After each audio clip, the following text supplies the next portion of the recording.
Insurify is the number one insurance comparison platform. I mean, there's I think 158 million quotes that have been offered through the platform. It's astounding, kind of the volume that's going through Insurify. To start off, maybe we could explain how you came up with, the idea for the company. So I was finishing my MBA at MIT and I had a minor accident and that caused a spike of my insurance premium. So I got very motivated to find ways to compare and save on my premium. I ended up going through multiple different sites and creating a complex spreadsheet to figure out apples to apples, how to compare quotes. I was so discouraged by the experience, and it was so confusing and overwhelming that encouraged me to start digging into the industry and figuring out if there was a way that a comparison platform could be built. I remember having a conversation on the couch in the living table with my husband, and I was like, there must be a way that this could be done. I can't believe that this is 2013 and nobody has done something to help people compare quotes. So that's how Insurify was born. And did you already have a sense for how the technology would work? Because it seems a bit daunting, right? It's the insurance industry that's like really hard to understand how they come up with their quotes, and then you're going to try to do it across insurance companies in real time, provide that to someone searching. Yeah, I had no background in insurance. If you think about how VCs evaluate first-time founders, is I was female founder, a foreigner out of Bulgaria, speaking with an accent and outside of industry. So there were a million reasons why they shouldn't back me. But ultimately, what I ended up doing is I became a data miner of LinkedIn and giving the MIT logo and slogan and the kayak brand opened a lot of doors. So a lot of carriers were willing to talk with me and to share how they work, how they are currently, how they envision potentially platforms like Insurify. What I realized was the biggest challenge is that I was trying to create a model that didn't exist before because carriers are interested in working with either insurance agencies where you're expected to do it all with phone calls or call center, or do it all through a lead gen, in which case they're just buying leads or buying clicks.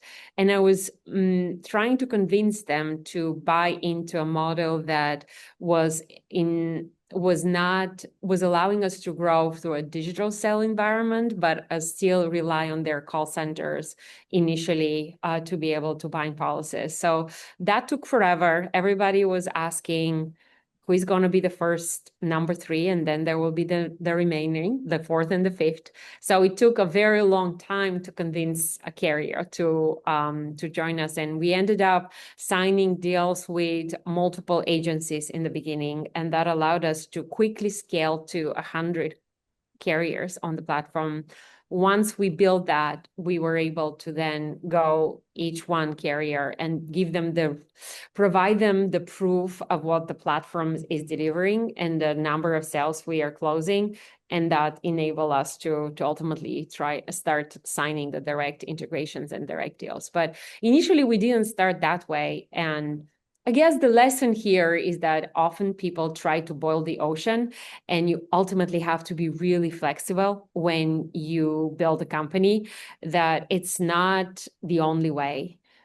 Yes, getting the direct care integration from the get-go would have been the ideal way, but you have to be flexible. So in my case, flexibility meant reliant on the contracts of agencies in the beginning and third-party integrators through the agency ecosystem to get started and provide a platform that wasn't providing an online buying experience, but was providing an apples to apples quoting experience. And then we were relying on the agencies to do the call center, call work, and close policies that way. And only after a couple of years of operations, we earned the right to start building those direct integrations.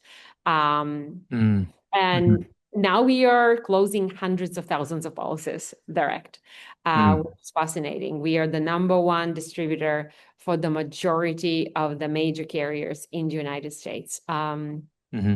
So before it sounds like it would have taken some time if someone were to try to compare quotes and you have agencies on the other end and there's a call center, how long would it take to get like 3 to 5 quotes? So I think that the notion in this industry is that people are hoping that by working through a traditional agent, they will be able to shop the market and they will be able to receive the full transparency of what all of their available options are. And there is an inherent conflict between that relationship because the agents are paid on the policy and percentage of the policy. So they don't have necessarily the vested interest in providing the customer, their customer, the absolute lowest quote.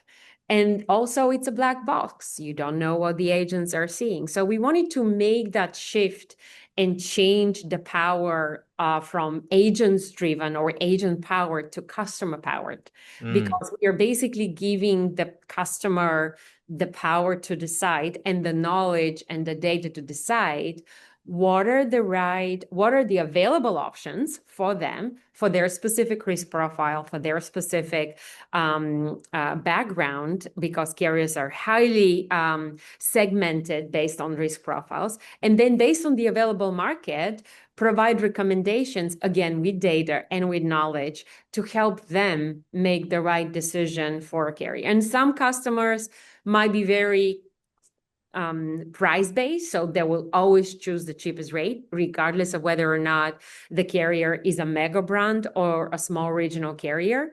But for some customers, it's, yeah, price is important for everybody, but also the brand is important. The reputation of the carrier is important. So we spend a lot of time not just to make sure that we are building the absolute best end-to-end online bind experience for our end consumers, but we are also allowing our customers to see reviews from thousands of consumers and educate themselves on what do people say about this carrier, and also provide other third-party data that allows us to really help the customer make an educated decision about their policy.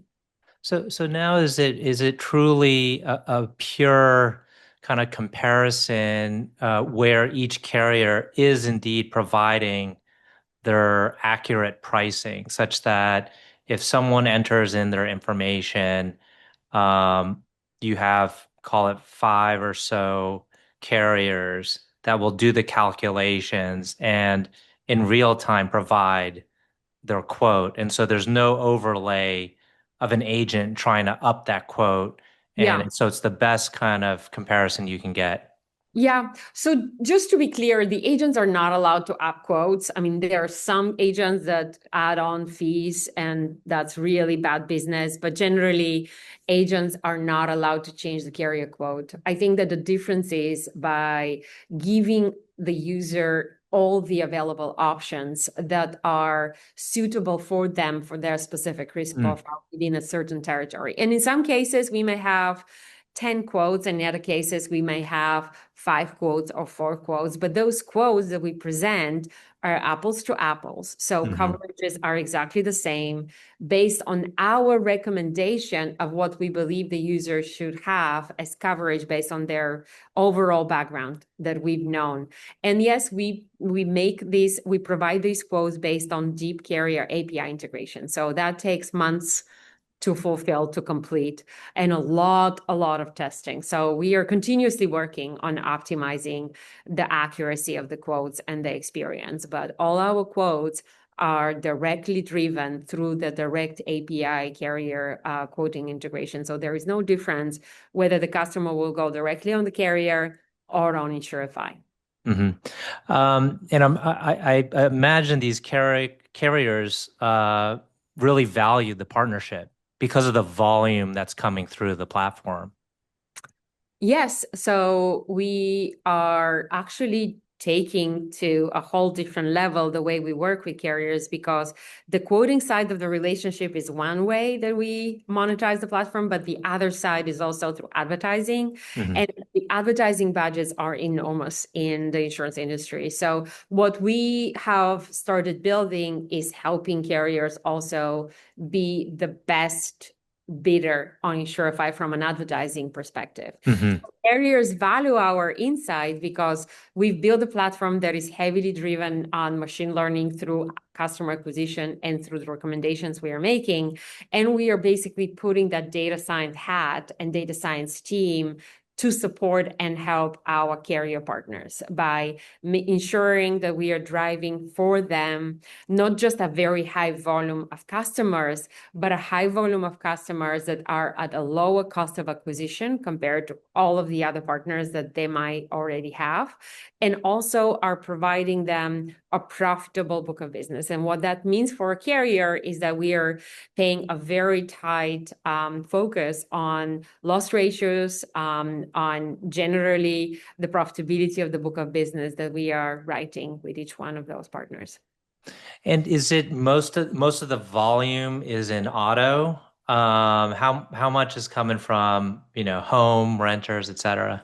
So auto has been our bread and butter since the very beginning. So we are already, majority of the revenue is coming from auto, and that probably will continue to be the case maybe until we launch health. Health is the only other market that could be comparable in terms of scale and size. Since last year, we started heavily investing in our home insurance comparison and platform. We've always done home, but it hasn't been a major focus area for us. So now we have over 25 carriers on the home insurance comparison platform, and that has been growing very, very nicely. And renters has always been an add-on product, but now we are building a standalone renters comparison. And next year, we are expanding into also commercial liability and commercial auto, as well as pet travel and a bunch of other verticals. I think something that is also unique about Insurify is our ability to co-create products with carriers. So what we have realized is that carriers can leverage our data science and digital product development sort of capabilities to be able to create products that are dramatically outperforming their peers in the market. So we already have 3 strategic partnerships with 3 distinct carriers, and we are working on the 4th and the 5th right now. And the way we are going to market with this is we are still relying on the carriers for underwriting, but more or less underwriting and claims is all they do. And they give us sort of the ability to create differentiated products that might have different payment structures or different telematics offerings, different servicing offerings that are providing value that so far we see none of the other carriers on the platform are providing. Hmm. So we're very excited about that experience. Another area that we are working towards is our wallet app. So we've always said we want to be the one-stop shop for all types of insurance, but now we will have an app that will allow the user to really do everything that they would dream of having if they had one contact, one superhuman agent that covers all of their different insurance needs. So we will allow for users to upload their policies and quote and upload and service and provide service advice that could be both driven through narrative AI, but also through our human agents. So really empower the human agents with AI to be able to do an even better job of servicing our customers. You've raised over, I think, $120 million, and your last round, I believe, was sizable. It was like around 100 million, if I'm not mistaken. The way you described the business, you could see this running for quite some time and expanding, especially as you go into other products and you improve the technology and the speed. Um, where, what's the next step here? Is there another big round of funding? And then, I mean, this thing could keep going as mentioned. Yeah. We are very profitable. Yeah. And I mean, our revenue per employee is 4 million per employee at the company. So you can probably come up to the right number. Yeah. Our next phase will be likely an IPO Hmm. or strategic acquisition. But we could also continue to build the product and the business independently. We are in a very fortunate position where we can also acquire companies, although we are very selective of who we acquire. 2023, we acquired Compare.com, and that brand on its own is now 120 million of revenue for the business. I think that we acquired them at the time that they were 10 million, just Hmm. 2 years ago. So we've been able to scale acquisitions, but we are also very thoughtful with who we acquire because it takes a lot of effort and time on the management team and the development team to complete integration. So sometimes it might be easy to just build and buy. And the revenue model from what you describe is mostly we can think of it as advertising dollars coming from the carriers. No, it's relatively well split between the commission revenue that we generate through the direct integrations with the carrier partners and also advertising revenue. So it's both. And so is a big driver of this is your ability to get the Insurify people like looking at Insurify related content. So well, actually, majority of our revenue is generated through our machine learning on paid marketing. Our marketing is run as a hedge fund. So we've built fully automated bidding auctions, and we are changing and improving on the algorithms on a monthly basis that has allowed us to scale. And I think that that's probably the reason why we've outperformed the industry by far. Uh, Mm. we also have a very successful strategic partnerships team that currently basically embeds the Insurify offering within other mega brands like Think, Chime, Varo, Moneyline, and the likes. So we have an influx of partners that are coming to us now because we have a great reputation in the industry that want to provide sort of alternative offering within their suite of products within their apps or within their websites with the Insurify offering. So Hmm. we're very excited of what's ahead of us.